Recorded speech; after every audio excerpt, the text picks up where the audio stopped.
जवळजवळ 3 ते 4 महिन्यापासून गोरेगावमध्ये काही भागामध्ये जे अनधिकृत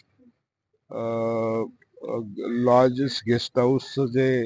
काम चालू होतं त्याला थांबवण्यासाठी राष्ट्रवादी काँग्रेस पक्षाचे अजितदादा पवार साहेबांचा जो पक्ष आहे त्याचे आमचे उत्तर पश्चिम जिल्ह्याचे अध्यक्ष श्री अजय विचारेजी आणि त्यांचे सर्व सहकारी महिला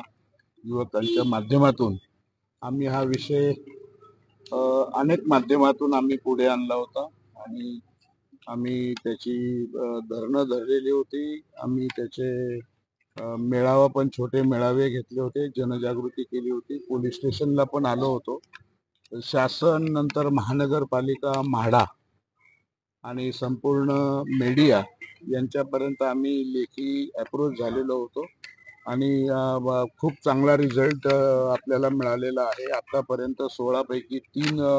लॉजेस जमीनदोस्त महानगरपालिकेने म्हाडाच्या माध्यमातून पोलिसांच्या संरक्षणामध्ये केलेले आहेत आणि येत्या 17 फेब्रुवारी पासून म्हणजे जवळजवळ एक आठवड्याच्या आतमध्ये राहिलेली 13 संपूर्ण जे आहेत लॉजेस ते संपूर्ण भुईसपाट करण्याचे कारवाई मार्गी लागणार आहे आणि 1 आठवड्याभर हे जमीनदोस्त होणार आहे. हे लॉजेसचे जे सो कॉल्ड मालक आहेत ते सगळे सेशन कोर्टात गेले होते, त्यांना कुठलाही रिलीफ त्या ठिकाणी मिळालेला नाही. ते पुन्हा हायकोर्टामध्ये गेलेले आहे आणि हायकोर्टामध्ये आम्ही राष्ट्रवादी काँग्रेस पार्टी आम्ही ऍप्लिकंट म्हणून अजय विचारेजी आणि आमचे सर्व महिला आणि आमचे सगळे तालुका अध्यक्ष वगैरे यांना आम्ही त्याच्यामध्ये इंटरव्हेन होणार आहे की हायकोर्टामध्ये हा एक्स पार्टी निर्णय होता कामा नये आणि वेळ पडली तर सुप्रीम कोर्टामध्ये जाईपर्यंत ही भूमिका राष्ट्रवादी काँग्रेस पक्षाची असेल आणि त्याला पाठबळ देण्यासाठी मुंबईमधला पूर्ण राष्ट्रवादी काँग्रेस पक्ष नामदार अजितदादा पवार साहेबांच्या नेतृत्वाखाली आणि राज्याचे आमच्या पक्षाचे अध्यक्ष सुनील तटकरे साहेब यांच्या सहकार्याने आम्ही सर्व काम करतोय आणि आम्ही पूर्ण मुंबई प्रामुख्याने या जिल्ह्यामध्ये आम्ही सर्व अजय विचारेजी आणि गोरेगाव तालुका राष्ट्रवादी काँग्रेस पक्षाचे आमचे सर्व सहकारी यांच्या पाठीमागे लोकांच्या विषयासाठी आम्ही भरभक्कमपणे पुढे उभे राहणार आहे आणि कुठल्याही स्टेजला शेवटच्या टोकापर्यंत ही लढाई आम्ही लढणार आहे. आम्ही एवढंच नाही तर काही दिवसामध्येच आम्ही संपूर्ण मुंबईतील असे इल्लीगल लॉजेस जे आहे जे समाजविघातक असं काम करतायत त्याला रोख देण्यासाठी आम्ही त्या तालुक्यात त्या जिल्ह्यामध्ये हे एक अभियान गोरेगाव हे बेस पकडून आम्ही करणार आहे आणि जेणेकरून राष्ट्रवादी काँग्रेस पक्ष म्हणून थोडा बाजूला ठेवूया, पण जे लोक समाजाच्या विरुद्ध काम करतात,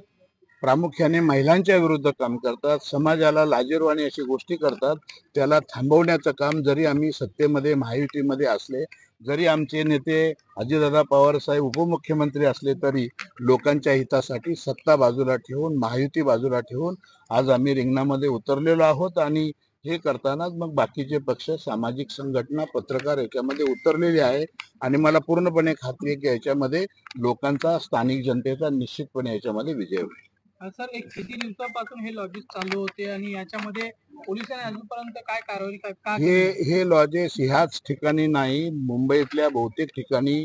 हे चालू आहे, परंतु ज्या वेळेला त्याची खरी माहिती अजय विचारेजींनी आमच्या जिल्हाध्यक्षांनी मिळवली, गोरेगावमध्ये स्थानिक लोक ज्यावेळी त्यांच्याकडे गेले, इतर ठिकाणी तसं झालेलं दिसत नाही, कारण ही एक सिस्टम आहे आणि ही सिस्टम तोडायला राष्ट्रवादी काँग्रेस पक्ष गोरेगाव तालुका पुढे आलेला आहे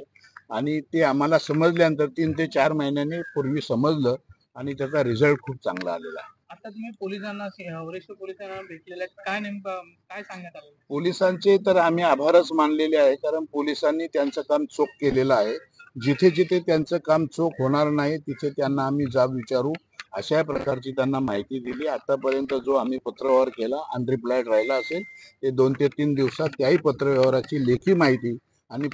पोलिसांनी केलेलं कार्य अंमलबजावणी ते सुद्धा अजय विचारे आमच्या जिल्हाध्यक्षांना ते देणार आहे. पुढची भूमिका काय असणार कारवाई? पुढची जोपर्यंत हे 100% 16च्या 16 लॉजेस जमीनदस्त होत नाही तोपर्यंत आमचा कार्यक्रम चालू राहणार.